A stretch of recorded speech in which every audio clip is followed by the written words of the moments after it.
할렐루야. 오늘은 상반기를 결산하는 맥주 감사 주일로 지킵니다.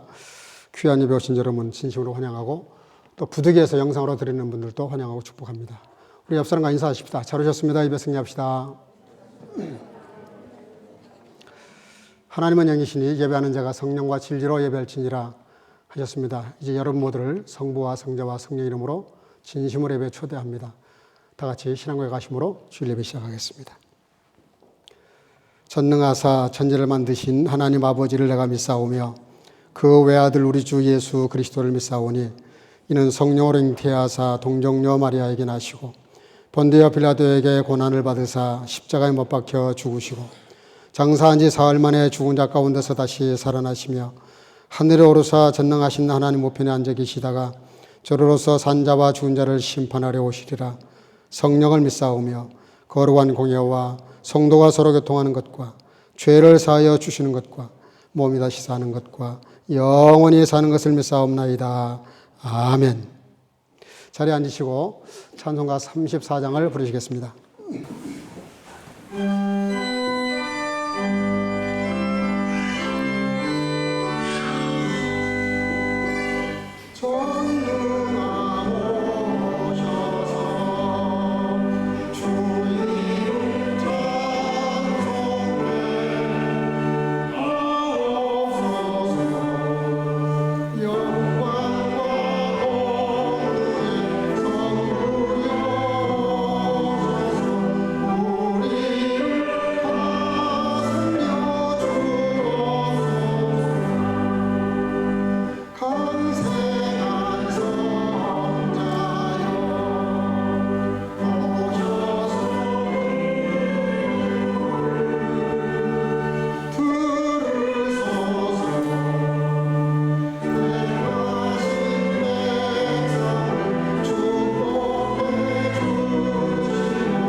이 시간에는 우리 정은희 권사님, 우리를 대표해서 기도하겠습니다. 다 같이 기도하겠습니다.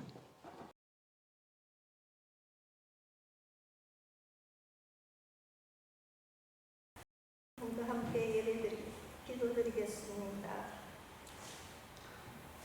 은혜 하나님 고맙고 감사합니다. 오늘도 주님께서 허락하신 복된 주일을 맞이하여 예배 드릴 수 있음에 감사와 영광을 올려드립니다.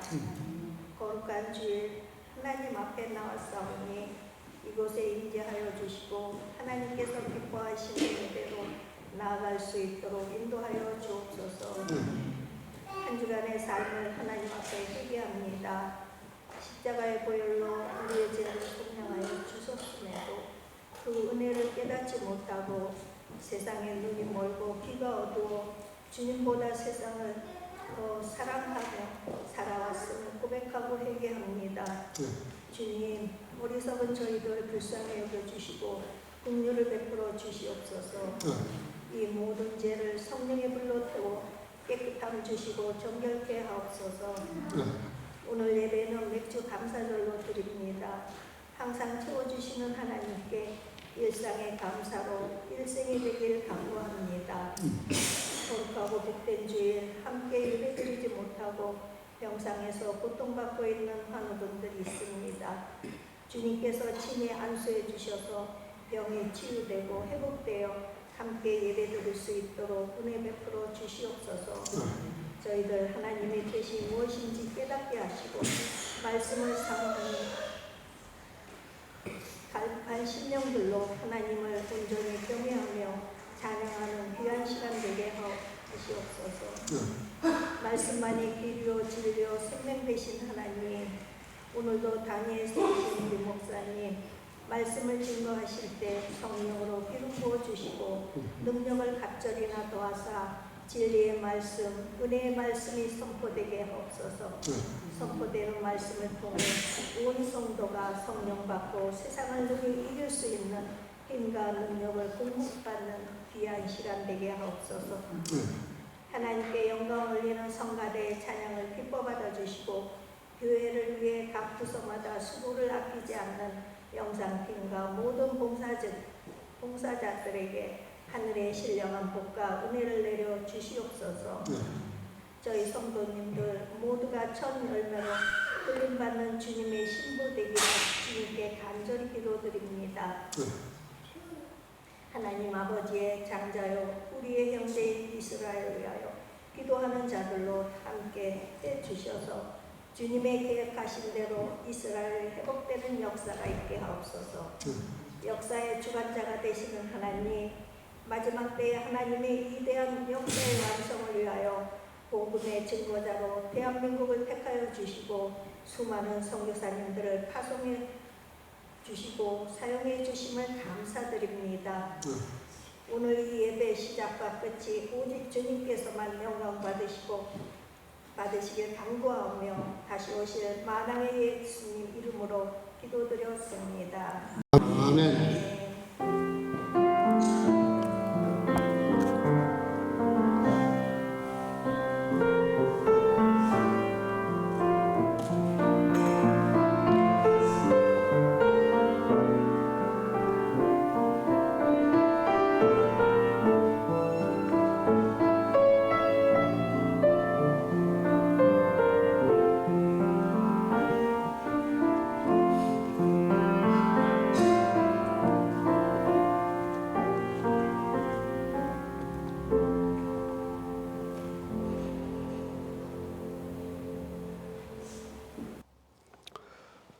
하나님의 말씀 출애굽기 23장 16절 한 절 다 같이 읽겠습니다.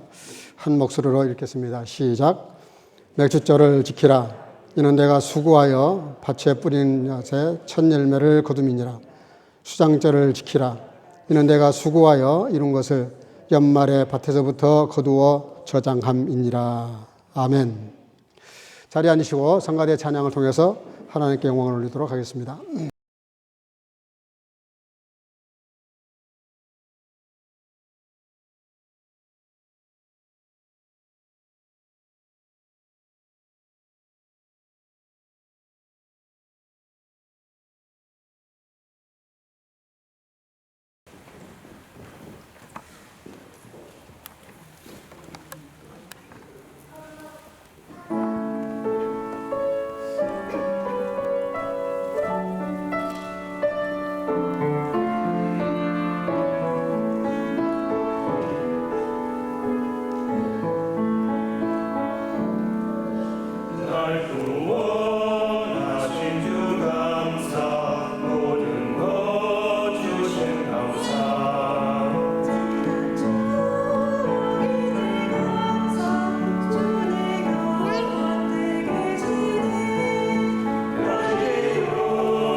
네, 귀한 찬양 감사합니다. 우리 영광의 박수 하나님께 크게 올리겠습니다. 할렐루야. 네, 현대의학이 특별히 감사하는 마음이 가져다주는 심리적인 안정, 또 이 감정을 잘 조정해주는 그런 호르몬에 대해서 많은 이야기를 합니다. 세로토닌이라고 하는 거, 또 도파민이라고 하는 호르몬이 있는데, 이게 우리의 감정을 이렇게 조율을 한다 그래요. 네, 갑자기 이렇게 우리가 이제 우울해지면 병원에 방문해서 상담을 받습니다. 그때 의사가 상담을 해가지고도 잘 이렇게 낫질 않으면 약을 처방을 해주는데, 그때 처방을 해주는 약이 세로토닌이라고 하는 그 성분이 들어있는 약을 처방을 한다고 합니다. 그거를 먹게 되면 기분이 약간 업이 되면서 우울증이 조절된다고 합니다. 그래서 한 대학의 교수가 실험을 했다 그래요. 똑같이 우울증을 가진 사람들 10명이 있었는데 5명씩 나눠가지고 한 그룹에게는 억지로라도 좋으니까 감사를 좀 써봐라. 뭐든지 좋으니까 감사글을 좀 써봐라. 그렇게 하고 나머지는 그냥 자기의 감정을 솔직하게 그냥 표현해라.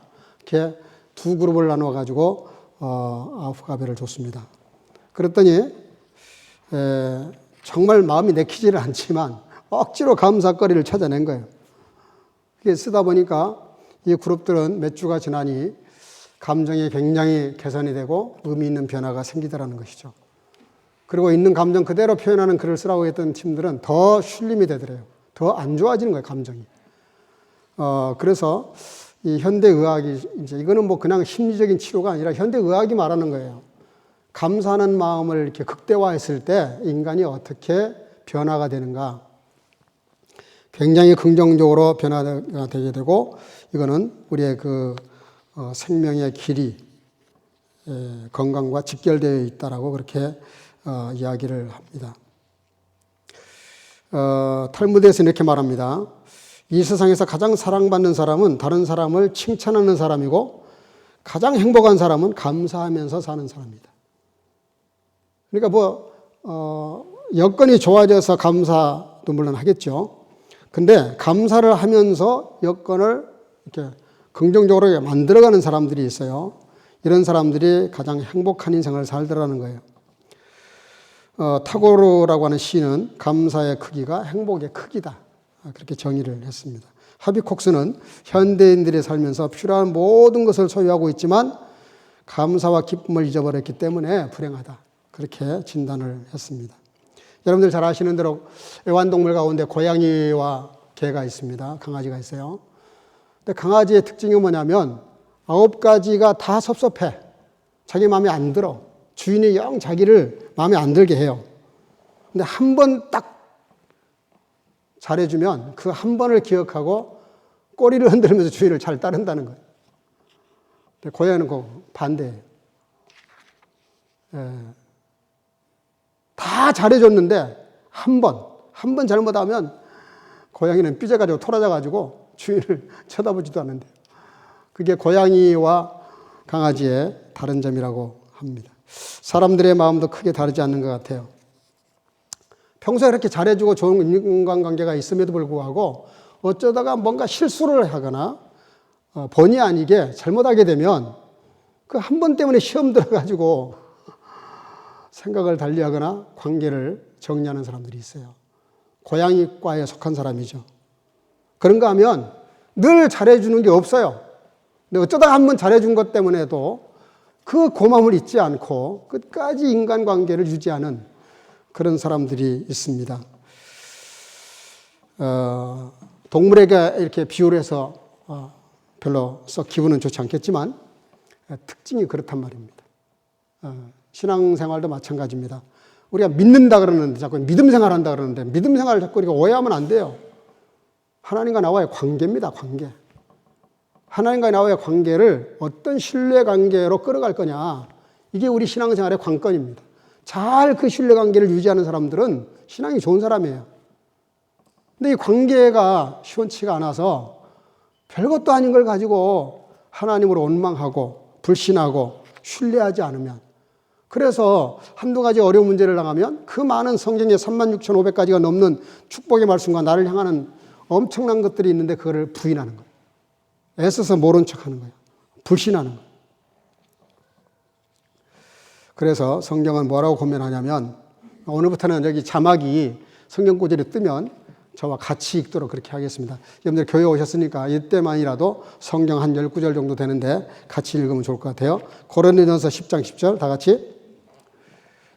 저희 중에 어떤 이들이 원망하다가 멸망시키는 자에게 멸망하였나니 너희는 저희와 같이 원망하지 말라. 그래서 여러분들 신앙생활 잘하는 사람은 누구냐면 원망하지 않는 사람이에요. 원망하지 않는 겁니다. 그 어렵게 출애굽을 해가지고 광야 40년을 하나님이 만나와 메추라기로 불기둥과 구름기둥으로 정말 기적적인 방법으로 인도하시잖아요. 그런데도 원망하고 불평하다 가나안 땅에 못 들어갔어요. 그리고 뭐라 그래요? 내 귀에 들린 대로 내가 해주마. 이상미 씨라고 하는 개그맨이 있는데요. 유명한 개그맨이 있는데 그 개그맨이 간증을 하는 걸 내가 잠깐 들었는데 자기 아들한테 늘 그렇게 막말을 했대. 막말을. 이 망할 놈의 새끼 하면서 욕도 해가면서. 근데 어느 날 갑자기 뒤통수에서 하나님의 음성이 들리더래요. 그래? 네가 한 그 말 그대로 내가 네 아들에게 해주마. 정신이 바짝 났더라는 거예요. 정신. 그날부터 완전히 이 언어를 바꿨대요. 늘 축복하고 늘 이렇게 감사하는 말을 했더니 아들이 한 일주일쯤 지나니까 물어보더래요. 엄마 왜 요즘 욕을 안 해? 여러분들 하나님께 이렇게 무릎 꿇고 기도하는 것만이 기도가 아닙니다. 우리가 평소에 쓰는 언어, 단어 이게 다 기도입니다. 사람이 듣든 안 듣든 하나님이 듣고 계시기 때문에 이게 다 기도가 된다고 분명히 민수기에 기록하고 있어요. 우리가 평소에 어린 소자에게 한 것이 곧 내게 한 거라고 주님이 말씀하시잖아요. 누구하고 대화를 하든 간에 부정적인 것이거나 원망하는 것이거나 누구를 비판하거나 이런 거 하지 마세요. 그건 정말 백해무익합니다. 나에게도 안 좋고요. 하나님에게 그게 기도가 되는 수가 있어요. 그러니까 누가 누군가를 흉을 보고 비판하면 얼른 화제를 바꾸는 지혜를 발휘하셔야 돼요. 이스라엘은 3대 절기가 있습니다. 6월절, 7절, 초실절, 장막절. 이게 다 공통점이 있는데 감사하는 절기입니다. 이스라엘 나라 절기는 대부분이 감사의 절기예요. 그러니 그 민족이 세계 앞에 여러 가지로 쓰임받고 있잖아요. 6월절이 뭡니까? 출애굽했던 사건을 기억하는 겁니다. 출애굽 사건. 종되었던 것, 노예되었던 것에서 자유가 된 것. 7.7절이 뭡니까? 이걸 오순절이라고도 해요. 성령이 임재하셨던 날. 혹은 또 맥추절이라고도 하는 오늘 우리가 지키는 날이 7.7절입니다. 그리고 또 신약에 성령님을 보내주신 날도 이 맥추 감사절 때 오순절에 보내주셨습니다. 그리고 장막절이 있습니다. 수상절이라고 하는데 이걸 추수감사절이라고 합니다. 우리가 이스라엘이 가지고 있는 큰 그 명절이 다 감사와 관계가 있다는 게 의미심장한 얘기죠. 신명기에서는 맥추절을 이렇게 말하고 있습니다. 신명기 16장 9절 10절 다 같이 시작. 7주를 셀지니 곡식의 낫을 대는 첫날부터 7주를 세어 내 하나님 여호와 앞에 7.7절을 지키되 내 하나님 여호와께서 내게 복을 주신 대로 내 힘을 헤아려 자원하는 예물을 드리고, 거기까지만. 거기 보면은 7주를 셀지니 곡식의 낫을 대는 첫날부터 7주를 세어서 내 하나님 앞에 7.7절을 지켜라. 하나님께서 너에게 베풀어 주신 대로 헤아려서 감사해라. 여러분들 감사를 오랜 시간 동안 이걸 절기를 지켜서 뭐 이렇게 쉬운 말로 할게요. 우리나라 광복절, 개천절, 뭐 한글날 이런 날 정해서 절기를 지키듯이 그날을 기념해 가면서 특별히 정해서 그렇게 지키라는 거예요. 그냥 지키지 말고 받은 은혜를 좀 헤아려 보고 그 헤아려진 대로 헤아려지는 데까지 예물을 좀 드려서 그렇게 감사의 절기를 지켜라. 왜 그래요? 재물이 있는 곳에 내 마음이 있으니까. 우리의 마음이 진정성을 보자는 거죠. 하나님이 무슨 재물이 없어서 우리 보고 헌금하라 그러시겠어요? 그렇게 하면 큰 착각을 하는 겁니다. 하나님이 세상을 만드신 분이고 주인이신데 우리의 뭘 보고 그러겠어요? 우리 아이들에게 음식을 맛있게 만들어주고 한 입 아 하고 입을 벌리잖아요. 부모가. 그거 뺏어 먹자는 겁니까? 이 아이에게 감사를 가르치고 싶은 거예요. 이게 지금 누가 만들어준 것인지를 알라는 거지. 뭐 부모가 그 뭐 좋은 소리 듣고 싶어서 그러겠어요? 제대로 키우자는 거예요. 앞가림을 하면서 얘가 옳게 자라서 세상에 나가서도 천덕꾸러기가 안 될라 그러면 절대자 하나님 앞에 감사할 줄 알아야죠. 그래서 교회가 가장 좋은 교회가 어떤 교회일까? 기도할 때마다 생각이 나요. 감사하는 교회입니다. 하나님께 늘 감사가 넘치는 교회. 어떤 성도가 좋은 교회예요? 교회가 성도니까. 성도가 교회니까. 감사하는 사람이 많은 그 교회가 은혜로운 교회고 복받은 교회죠.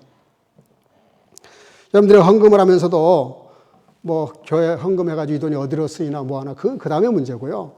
헌금을 드릴 때는 깨끗하게 드려야 돼요.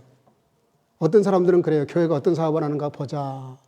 선한 사업 많이 하면 헌금을 좀 하고 선한 사업 별로 안 하는 것 같으면 헌금 안 하고 그건 그 헌금을 하고도 하나님께 드리는 헌금이 아닙니다. 그건 사람에게 드린 것이지. 저는 교회에서 사례비를 받고 생활하지만 한 번도 여러분들이 내는 헌금 가지고 산다는 생각을 한 번도 한 적이 없어요. 미안한 얘기지만. 저는 하나님께서 내게 주신 사명을 위해서 하나님이 주신다고 생각을 하지 여러분들이 내는 헌금 가지고 내가 산다. 이런 생각 한 번도 한 적이 없습니다. 받는 사람도 그렇고 사용할 때도 그렇고 드릴 때도 마찬가지예요. 모두가 대상이 하나님입니다. 우리가 감사하는 거, 11조를 드리는 거, 또 여러 가지 많은 선교헌금을 드리고 구제헌금을 드리는 거, 목적헌금을 드리지만 그 사람이 목적이 아니고 그 사람에게 드리는 게 아니에요. 구제헌금을 드리잖아요. 이번에 터키에 선교헌금을 좀 모아서 지금 보냅니다. 보내는데 여러분들이 터키에 선교사님에게 보낸다. 내 헌금을. 그렇게 생각하면 안 됩니다. 하나님께 드리는 헌금이에요. 하나님이 받으셨고 하나님이 사용하시는 겁니다. 그걸 하나님이 또 교회를 통해서 역사하시죠. 그래서 헌금을 드릴 때도 사용할 때도 그 모든 주인은 하나님이십니다. 그렇지 않으면 천만금을 드려도 사람에게 드리고 나면 사람에게 준 것이지 헌금이 아니에요. 헌금의 정신은 대상이 하나님뿐이에요. 하나님 밖에는 없어요. 하버드 대학에서 그 학생들에게 재밌는 실험을 했다고 합니다. 여러분들은 둘 중에 어느 세상에 살고 싶습니까? 라고 질문했는데 첫째는 다른 사람들이 1년에 2만 5천 달러의 그 연봉을 받는데 당신이 5만 불을 받을 수 있습니다. 그런 세상이 하나 있고 두 번째 세상은 당신이 1년에 10만 달러를 벌 수 있습니다. 다른 사람들은 연봉이 25만 달러입니다. 자, 당신이 어떤 세계에 살고 싶습니까? 라고 질문했더니 어떻게 대답했을 것 같아요? 놀랍게도 첫 번째였습니다. 자기가 2만 5천 달러를 받더라도 자기가 5만 달러를 받더라도 다른 사람들이 나보다 더 적게 버는 2만 5천 달러밖에 못 버는 사람들 가운데에서 내가 5만 달러 받는 게 내가 10만 달러를 받아도 다른 사람이 25만 불을 받는다 그러면 싫다는 거예요. 뭘 얘기하는 겁니까? 사람들이 자꾸 상대적인 평가를 하려고 그래요. 누구하고 비교를 하려고 그래요. 저 사람하고 나하고 키가 누가 더 크지? 누가 더 큰 아파트에 살지? 누가 더 공부를 많이 했지?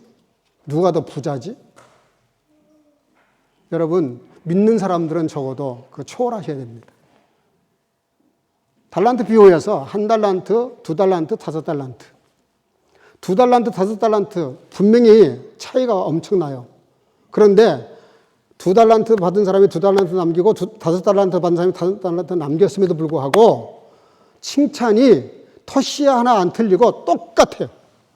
똑같이 칭찬합니다. 1달란트 받은 사람이 왜 책망을 받고 쫓겨나느냐? 돈을 못 벌어서가 아니에요. 그걸 감춰놓고 아무것도 하지 않는 상태에서 비교를 해요.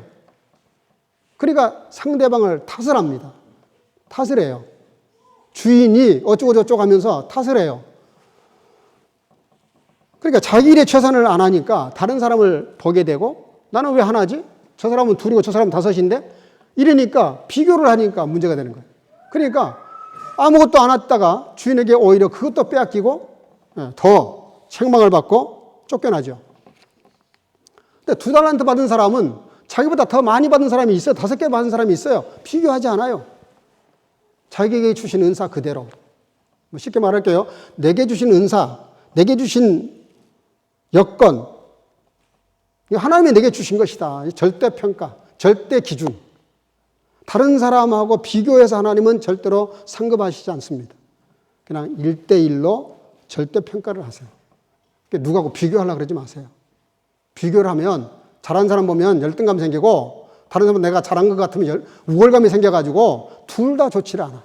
믿는 사람들은 그냥 하나님이 나에게 주신 은사, 내게 주신 그런 생명의 존엄성, 하나님과 나와 1대1로 뭐든지 생각하고 살아야지 다른 사람하고 비교하다 보면 이 하버드에서 설문조사했던 것처럼 이상한 결론이 나옵니다. 생각해봐요. 다른 사람이 25만 달러 받든 말든 내가 10만 달러 받으면 얼마나 큰 돈입니까? 근데 내가 5만 달러를 받을 망정 다른 사람이 2만 5천 받는다니까 그게 기분이 좋아서 그거를 선택하겠다는 사람들이 절대 다수였다는 게 얼마나 많은 사람들이 비교하면서 사는지를 말씀하는 겁니다. 감사가 뭐냐면 누구와 비교하게 되면 감사가 나오질 않아요. 하나님 앞에 나를 들여다보고 겸손해지면 감사가 되죠. 신명기 16장 11절 다 같이 시작. 너와 내 자녀와 노비와 내 성중에 있는 레인과 및 너희 중에 있는 객과 고아와 과부가 함께 내 하나님 여호와께서 자기 이름을 두시려고 택하신 곳에서 내 하나님 여호와 앞에서 즐거워할지니라. 너는 애굽에서 종되었던 것을 기억하고 이 규례를 지켜 행할지니라. 따라합시다. 함께. 예, 이게 뭐 지 고하를 막론하는 거예요. 쉽게 말하면 어떤 직업을 가졌거나 어떤 소유를 갖고 있거나 어떤 신분이 상관이 없어요. 내 자녀와 노비와 성중에 있는 레인과 또 성중에 있는 객과 고아와 과부가 함께 그랬어요. 사람들은 그걸 가지고 구별하려고 그래요. 자기가 뭐 조금 더 좋은 일을 한다, 좋은 직장이다, 뭐 조금 더 배웠다, 뭐 이런 거 가지고 비교하려고 그래요. 사실 믿는 사람들은 유치한 겁니다. 그렇게 하면 안 돼요. 우리는 다 주님 안에서 만난 것이고 예수님 안에서 다 똑같아요. 여기 보면은 모든 사람들이 다 이렇게 평등하게, 공평하게 같이 모여서 여호와 앞에 즐거워하라. 하나님 앞에서 즐거워하라는 거예요. 사람 앞에 아니라 하나님 앞에서. 굉장히 중요한 내용입니다. 오늘 우리 읽은 출애굽기 23장 맥주잔을 지켜라. Fiat den ersten der Weizen ernten. 독일어도 그렇게 번역을 했는데요. 오늘 출애굽기 23장 16절을 다시 한번 읽어보겠습니다. 본문을 시작. 맥주잔을 지켜라. 이는 내가 수고하여 밭에 뿌린 것에 첫 열매를 거둠이니라. 수장절을 지켜라. 이는 내가 수고하여 이런 것을 연말에 밭에서부터 거두어 저장함이니라. 아멘. 여기 맥주절, 초실절, 이게 수확물이라는 뜻인데요. 축제라는 뜻을 갖고 있습니다. 그리고 첫 열매를 거두었다 그러는데 처음 익은 것, 첫 수확을 하나님께 드려라. 하나님은 항상 첫 번거를 좋아하세요. 첫 것. 네. 아직 손 타지 않는 것. 가끔 저에게 성도님들 중에서 집에서 이렇게 텃밭에 심었다가 난 것이라 그러면서 첫 열매라 그러면서 저에게 가져다 주시는 분이 있어요. 참 그 마음이 너무 고맙죠. 자기가 먹을 수 있는데 그걸 하나님께 드리는 마음으로 목사님께 갖다가 이렇게 주는 마음이 저는 참 귀하다고 봅니다. 그 마음이. 가나안에 들어가서 직접 농사해가지고 첫 열매를 드리는 것을 말하는데요. 여기에 더 깊은 예언의 말씀을 담고 있습니다. 첫 열매. 하나님은 첫 열매를 굉장히 중요하게 생각합니다. 출애굽 당시에 장자, 첫 아들을 죽이는 재앙이 떨어집니다. 이스라엘을 구원하는데 왜 첫 아들을 죽이는 재앙을 내렸을까? 재밌잖아요?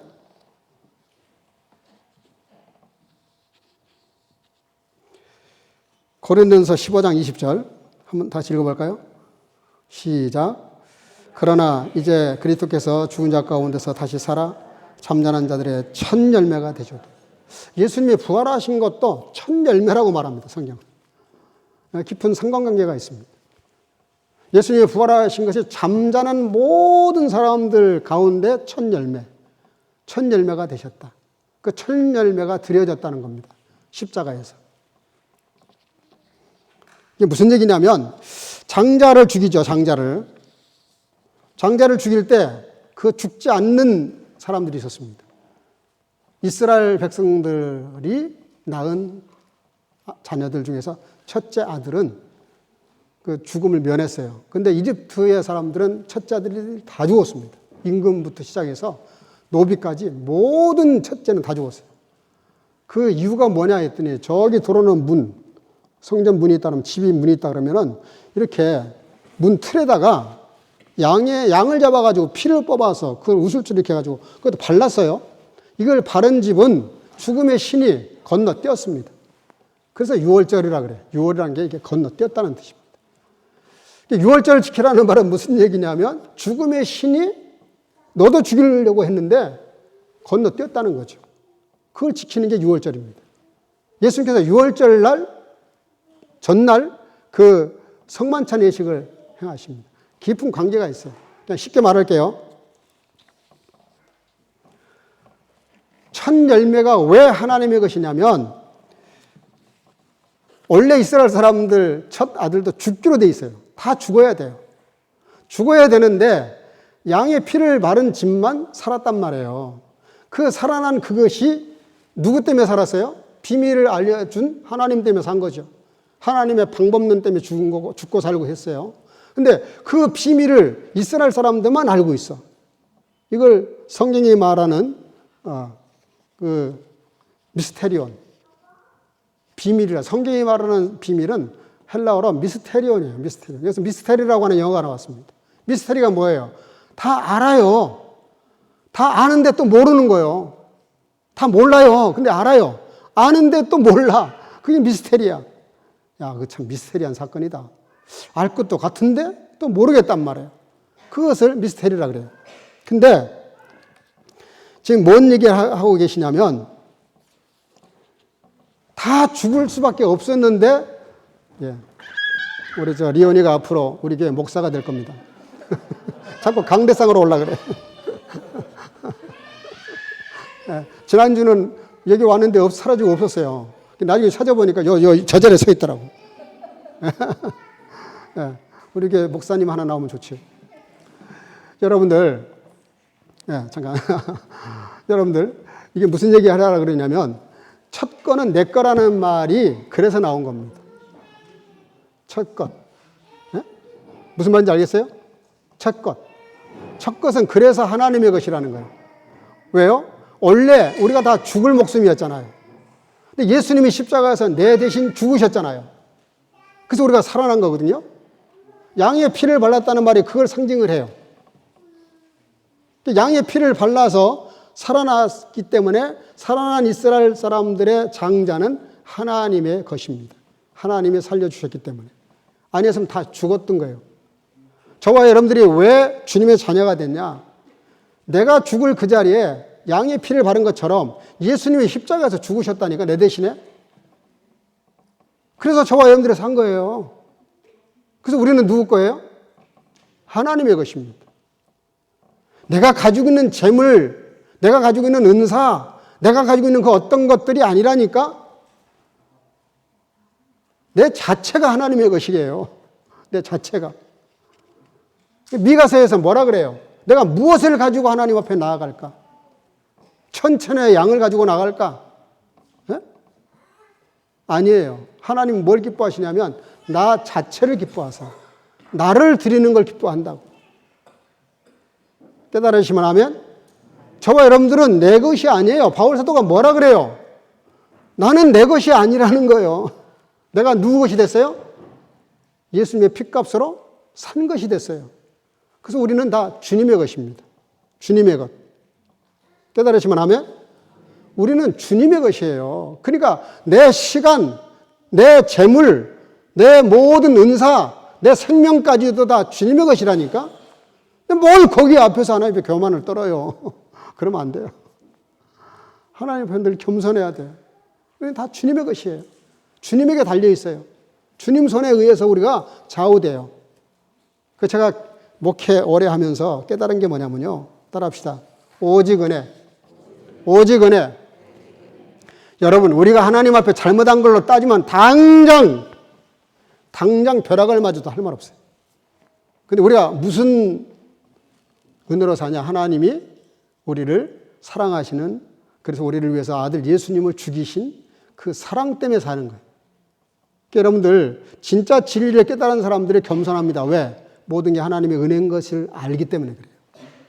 모든 게 하나님의 은혜입니다. 은혜. 은혜 그러면 무조건 겸손해질 수밖에 없어요. 왜? 다 주님으로부터 왔기 때문에. 맥주잔을 왜 지키느냐? 왜 첫 것을 드리라고 하느냐? 첫 것이 뭐예요? 나예요.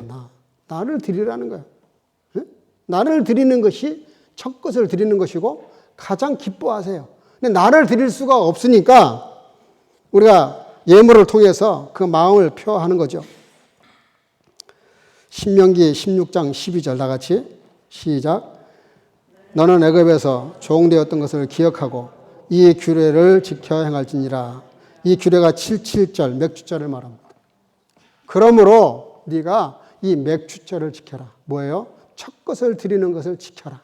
이 지키라는 거 왜가 지금 제가 설명드리는 걸 잊지 말라는 거죠. 이걸 기억하라는 거예요. 생각하고 살라는 거예요. 내 것이 아니라 주님의 것을 주님께 드리는 마음으로 살라는 것이죠. 요즘 현대인들은 100년 전보다 3만 배가 넘게 문명의 혜택을 누리며 산다고 해요. 근데요, 100년 전 사람들보다 더 불평이 많은 것 같고 더 불행한 것 같아요. 더 고민이 많고 번뇌하는 것 같아요. 왜 그럴까요? 교만해서 그래요. 종되었던 것을 잊어먹지 마라. 종되었던 것. 노예로 살았던 이집트 삶을 벗어나게 해주셨잖아요. 두 번째는 4절인데요. 16장 4절 다 같이 시작. 이 40년 동안에 내 의복이 헤어지지 아니하였고 내 발이 부럽지 아니하였느니라. 이스라엘 백성들이 그 험난한 광야 저도 가봤는데요. 정말 사람은 고사하고 생명체가 살 수가 없어요.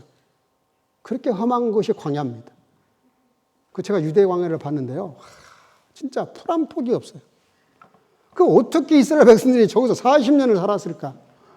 근데 놀라운 건요. 한 사람도 굶어 죽은 사람 없어. 한 사람도 추워서 더워서 죽은 사람이 없어요.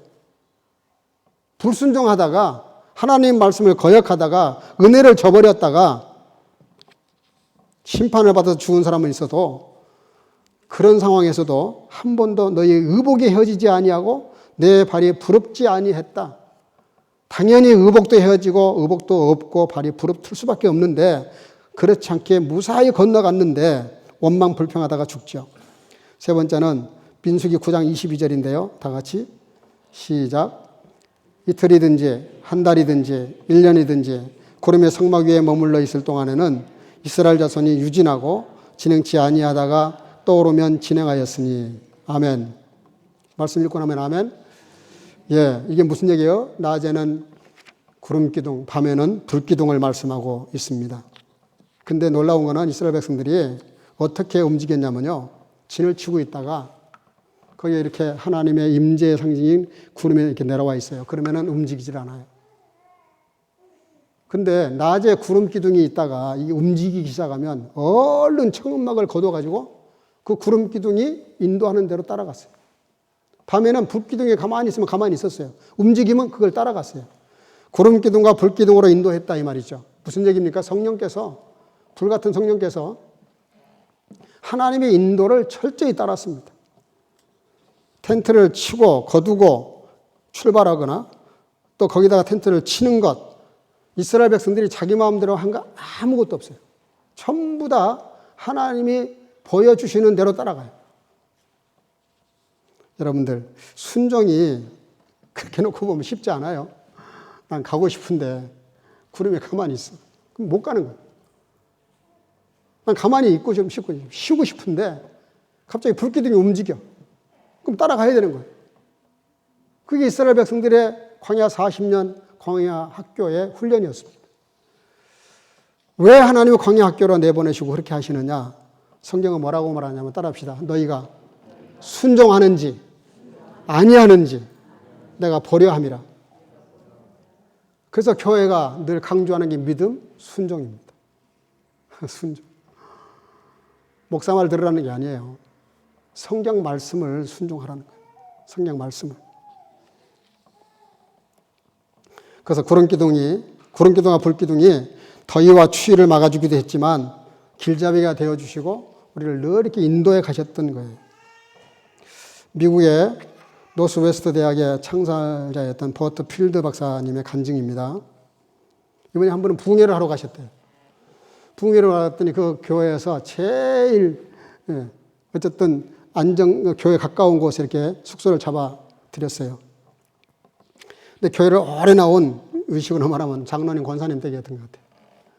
근데 집이 조금 오래된 집이에요. 좀 시설이 누추해요.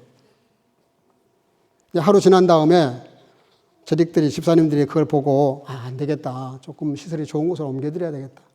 그래서 그 교회 좀 잘 사는 집에 그 숙소를 좀 부탁을 했더니 흔쾌히 그 가정이 허락을 해서 그 집으로 옮기기로 결정을 하고 목사님께 숙소를 옮기시지요 하고 찾아갔습니다.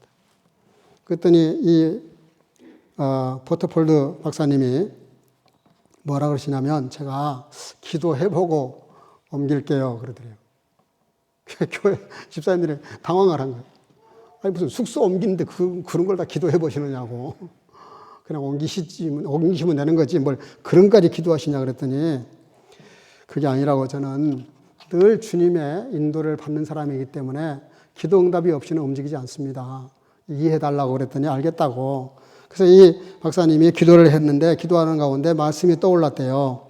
자, 누가복음 10장 7절 다 같이 시작. 그 집에 유하며 주는 것을 먹고 마시라. 일꾼이 그 삭슬을 얻는 것이 마땅하니라. 이 집에서 저 집으로 옮기지 말라.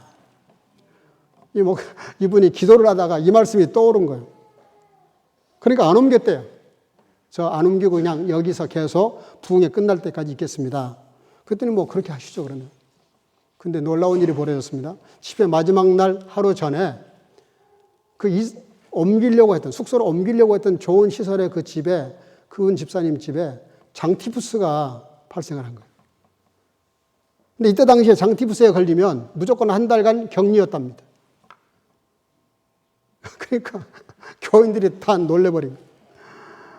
야, 그 숙소 하나를 가지고 뭐 그런 걸 가지고 이렇게 기도까지 하시나 이러고 불평을 좀 했었는데 숙소 하나 옮기는 것까지도 기도를 하고 응답받고 움직인다는 말을 듣고 처음에는 이해를 못했는데 그런 일이 탁 터지고 나니까 모든 교인들이 말씀에도 은혜를 받았지만 그분이 하는 그 행동, 말 한마디가 더 큰 은혜가 돼버린 거예요.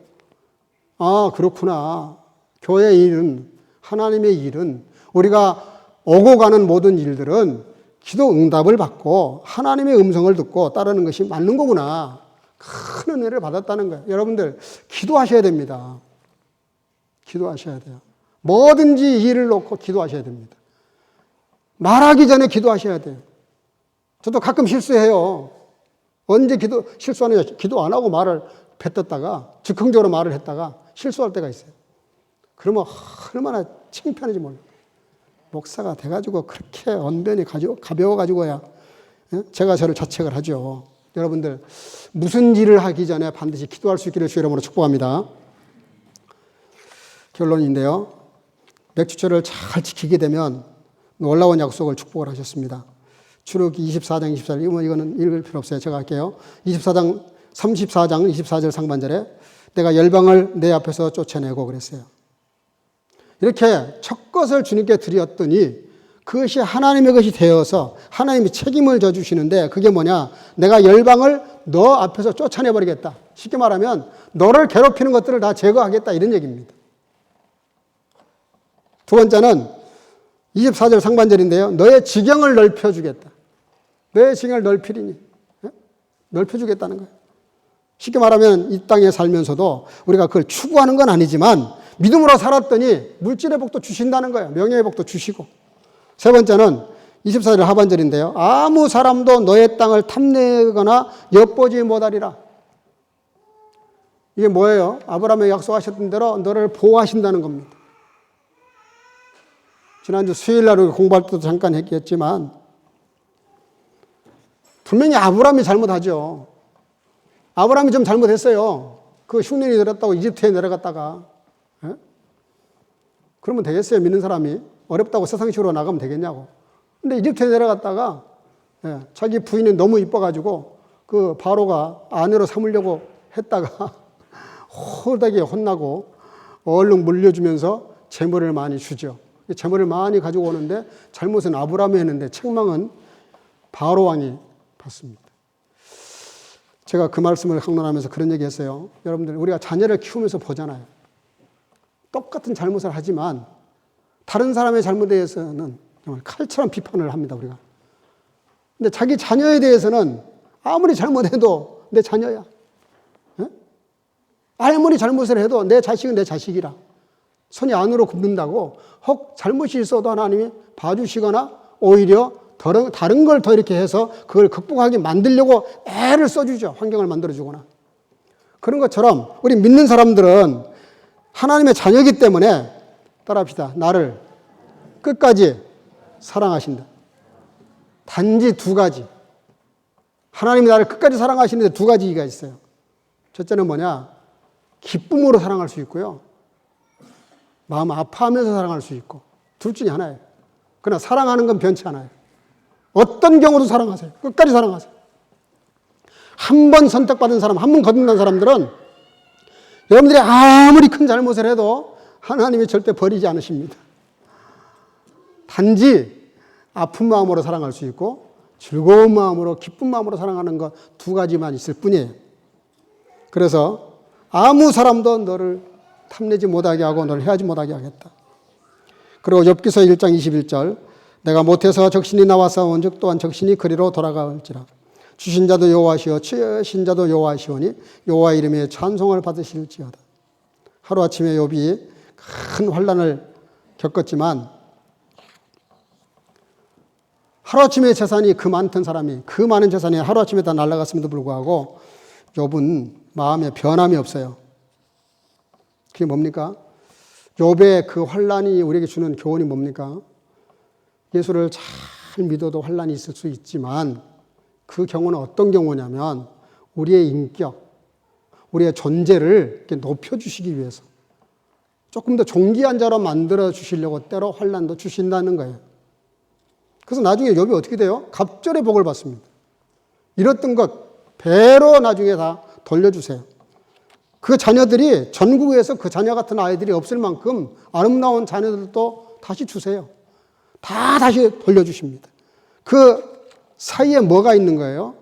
하나님이 욥의 마음을 보시는 거죠. 이런 환난 속에서 어떻게 처신하는가 보는 거예요. 근데 욥은 정말 하나님 앞에 처신을 잘해요. 때로 뭐 많은 의문도 제기하지만 결국은 하나님이 하자는 대로 다 해서 친구들도 다 용서하고 그래서 결국은 하나님의 복을 받습니다. 자, 마지막 결론이 뭐냐면요. 감사는 선교의 문을 엽니다. 보면요. 전도 잘하는 사람이 누구냐면 늘 감사하는 사람이에요. 그렇잖아요? 예수 안 믿는 친구가 있는데 와가지고 맨날 교회 불평을 해. 우리 교회는 말이야. 이렇고 저렇고 정말 나도 다니지만 가기 싫어. 이러면서 원만 불평을 하면 어떤 사람이 그런 사람 따라 교회를 가겠어요? 어떤 자녀가 그 부모님이 나가는 교회를 나가겠어요? 아주 오래 옛날에 그런 가정이 하나 있었어요. 허구한 날 집에 오면 아이들 앞에서 교회를 불평하는 거예요. 언제 보니까 그 아이들이 주일학교를 안 나오더라고.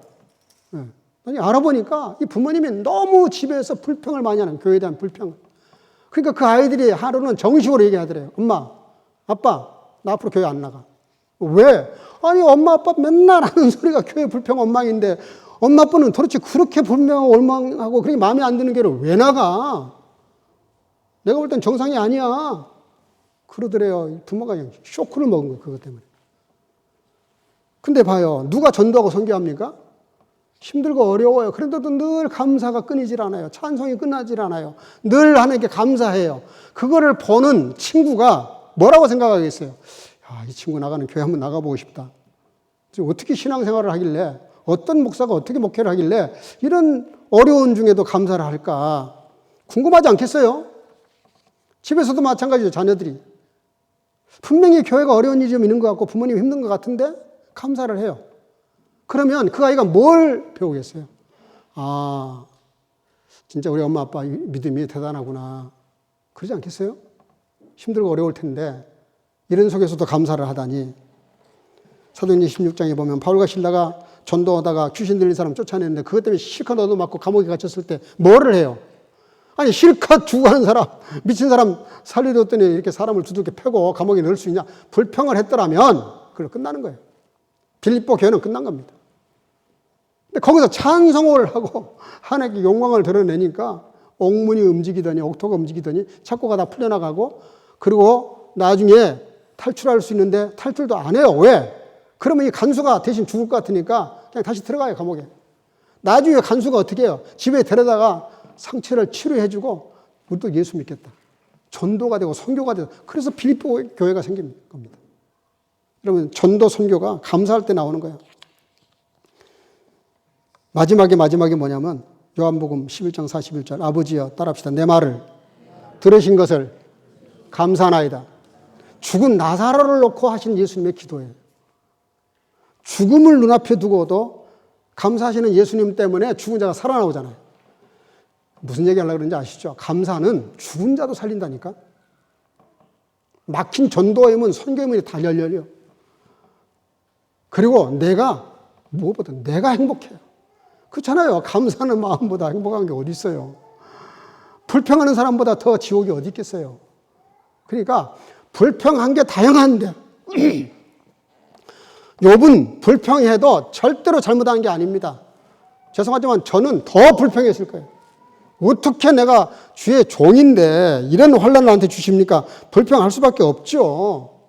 그런데도 불평하지 않았다니까 욥은 감사했어요. 주신 자도 하나님이시고 취하신 자도 하나님이시니 너무나 당연하지만 당연한 걸 모르고 사는 저와 여러분들에게 주시는 도전이죠. 감사했더니 큰 복을 주시잖아요. 여러분들 오늘 맥주 감사절 첫 것을 드리는 날인데 나를 먼저 드리고요. 나의 가장 소중한 것을 주님께 드릴 수 있는 마음이 되어야 됩니다. 그래야 그 사랑에 응답하는 거예요. 사랑에 응답하는 사람이 사랑을 얻습니다. 하나님의 사랑을 얻은 사람이 더 이상의 복이 없어요. 그 이상의 복이 없습니다. 하나님의 사랑이 저와 여러분들의 것이 될 수 있고 감사가 저와 여러분들의 것이 되어서 정말 행복한 인생을 살아가는 저와 여러분들 되시기를 주의 이름으로 축복합니다. 기도하겠습니다. 이 시간에 감사거리 3가지만 여러분들 하나님께 고백하면서 기도했으면 좋겠어요. 하나님 이래서 저래서 그래서 감사합니다. 3가지만 하나님께 감사하는 기도를 드렸으면 좋겠어요. 우리 이 시간에 통성으로 다 같이 한번 기도하겠는데요. 뜨거운 마음으로 입술을 열어서 작은 소리로도 좋아요. 입술을 열어서 통성으로 다 같이 한번 기도하겠습니다. 기도하십시다. 사랑과 은혜가 충만하신 아버지 은혜를 감사합니다. 오늘 주의 은혜 가운데 주 앞에 나와 예배하는 시간에 아버지 맥주 감사절을 지키라는 말씀을 들은 것을 감사합니다. 아버지 하나님 참으로 내 모든 삶의 여정 속에서 당연히 감사해야 될 감사가 있음에도 불구하고 감사하지 못한 것들을 용서해 주시고 아버지 하나님 주님 앞에 오늘 이 말씀을 들을 수 있는 은혜를 주신 것을 감사합니다. 지금까지 상반기 동안의 그 오랜 시간 동안 나를 인도하시고 보호하시고 여기까지 함께 하신 하나님 은혜에 감사합니다. 또한 아버지 하나님이 참으로 힘들고 어려운 일들이 있었지만 그런 속에서도 언제나 하나님의 선하신 길로 아름다운 길로 인도하셨습니다. 주님의 은혜 가운데 살아갈 수 있도록 인도하신 아버지 그 놀라운 은혜를 감사합니다. 또한 아버지 하나님 앞에 참으로 늘 믿음 안에서 주님의 보호와 사랑과 축복 안에 살아갈 수 있는 가정을 허락하신 아버지 하나님 그 은혜에 감사합니다. 인도하여 주시고 오늘 주님 앞에 드리는 모든 감사를 통해서 주께서 영광을 얻으시고 더욱 감사의 문을 열어가는 아름다운 시간 될 수 있도록 축복하시고 함께 하시기를 바랍니다. 인도하여 주시옵소서.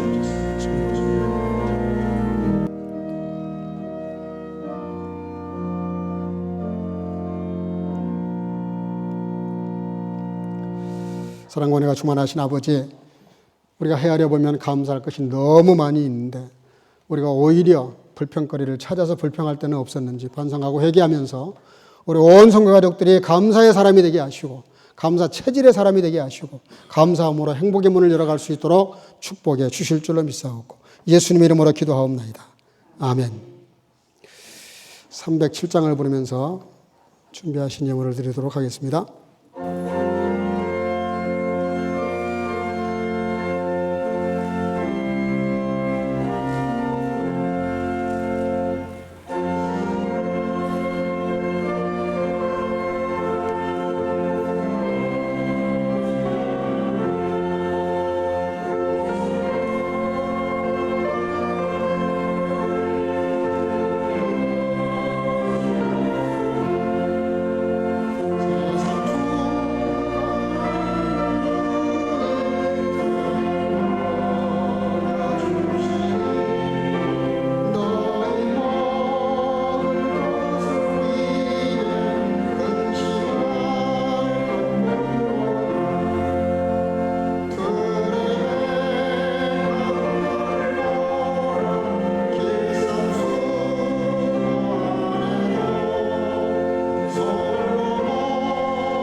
사랑과 은혜가 충만하신 아버지, 오늘로 주 앞에 나와 예배하는 시간에 여러 예물을 드렸습니다.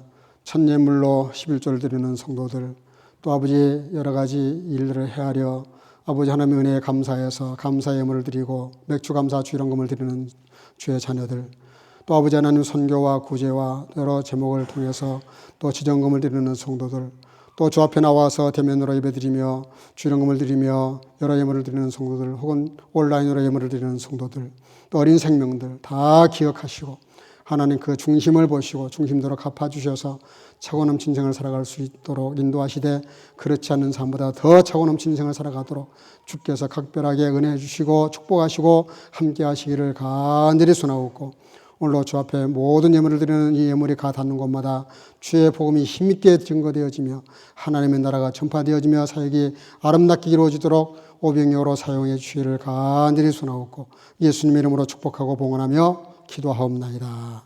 아멘. 예, 안내 말씀을 좀 드리겠습니다.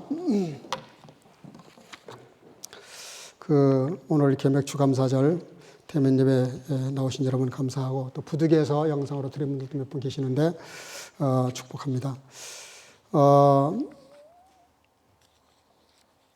다음 주일날 원래 저희 집 가르텐 거기서 그릴 파이어를 좀 하려고 그랬는데, 친목회를 하려고 그랬는데 1시부터 3시까지는 그렇게 할 수 없다는 규정이 있어서 나크버드라고 이렇게 좀 얘기해 보니까, 그래서 부득이하게 올해도 여기서 하기로 했습니다. 근데 그것뿐만이 아니고요, 여기서 다 옮겨간다는 게 상당히 번거로운 것 같아요.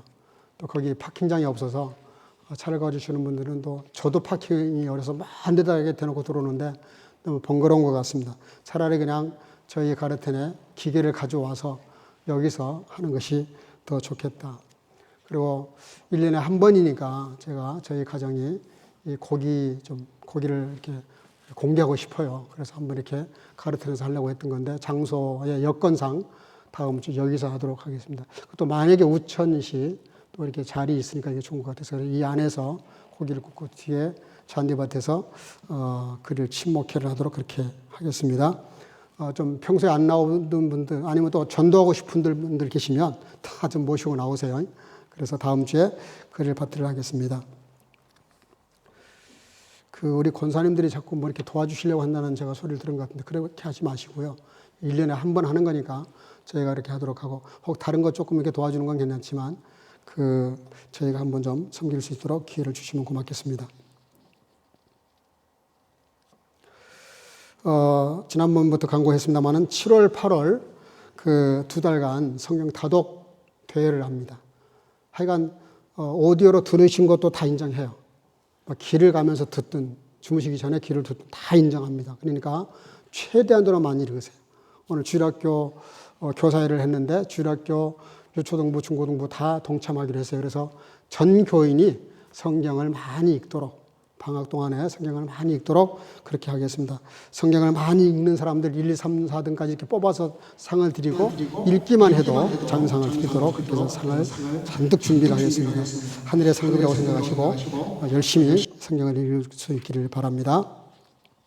전 교인이 그렇게 하겠습니다. 그리고 또 금요일 날은 여름 방학이니까 우리 학생들도 그렇고 전체가 좀 우리 다 교회에 나와서 기도하는 시간을 갖도록 하겠습니다.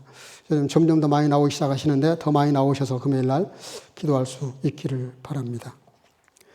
오늘은 뭐 축하 순서가 없어서 우리 황호원 집사님, 김계수 장로님 사이 되시고, 우리 김영신 집사님 남편 되시고, 우리 대성 형제 아버님 되십니다. 우리 한국에서 지금도 교수 명예교수를 하나요? 아예 하죠?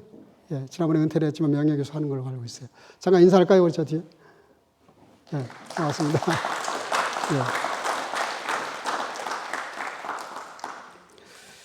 예. 예, 우리 청년부하고 잠깐 우리 임원들하고 잠깐 약간 저 밖에서 얘기했는데, 우리가 오늘 이렇게 봉사하면서 오늘 모치가 준비됐습니까? 예. 그거 나눠드릴 텐데 잘해 가셔서 좀 같이 드시면 좋겠어요. 예. 그래서 우리 청년부에 좀 부탁을 했습니다. 청년부가 가지고 있는 어떤 분이 기증을 해주셔서 가지고 있는 게르트가 있어요. 커피 게르트. 근데 그 게르트에다가 또 청년부에서 가지고 온 커피가 또 다른 커피하고 좀 달라요. 저희 집에서 마시는 커피는 절대로 그런 맛이 안 나와요. 여기 청년부가 주는 커피는 너무너무 맛있고 구수하고 좋은데 그거를 좀 선교를 위해서 좀 봉사할 수 있겠냐고 했더니 임원들이 이렇게 동의를 해 주셨어요. 그래서 오늘은 좀 준비가 안 된 것 같고요. 다음 주부터는 예배를 마치면 저쪽 자리에서 커피 마시는 애를 가지고 청년부 임원들 중에서 이렇게 좀 커피를 따라 드릴 겁니다.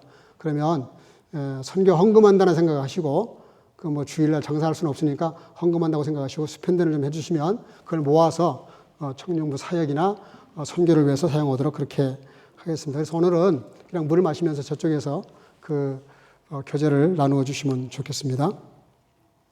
예. 우리 옆 사람과 인사합시다. 우리 감사하는 삶을 삽시다. 주의 이름으로 사랑하고 축복합니다.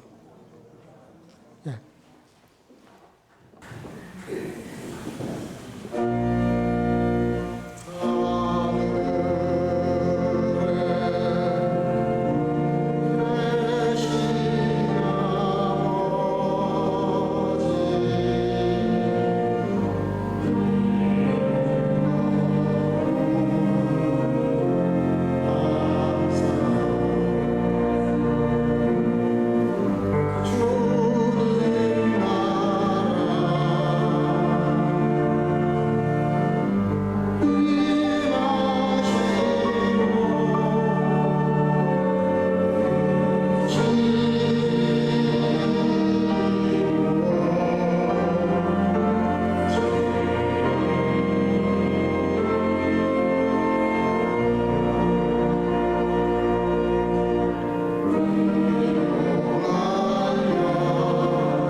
Und das Fest der Ernte, der Erstlinge deiner Früchte, die du auf dem Felde gesetzt hast. Die Gnade unseres Herrn Jesus Christus und die Liebe Gottes und die Gemeinschaft des Heiligen Geistes sei mit euch allen. 아멘. 맥주철을 지키라. 이는 내가 수고하여 밭에 뿌린 것의 첫 열매를 거둠이니라. 이제는 우리 구주 예수 그리스도 놀라우신 은혜와 아버지 하나님의 극진하신 사랑하심과 성령의 교통으로 충만케 하심이 한 해의 절반을 살아오는 동안에 하나님의 인도와 보호와 은혜와 축복 가운데 살아왔음을 고백하며 감사하며 남은 한 해도 주님의 은혜로만 살기를 마음속에 결단하고 돌아가는 여기 모인 모든 주의 자녀들의 선교가족과 주의 지체들과 또 영상으로 예배드리는 모든 주의 자녀들의 머리 위에 이제로부터 영원토록 함께 있을지어다. 아멘.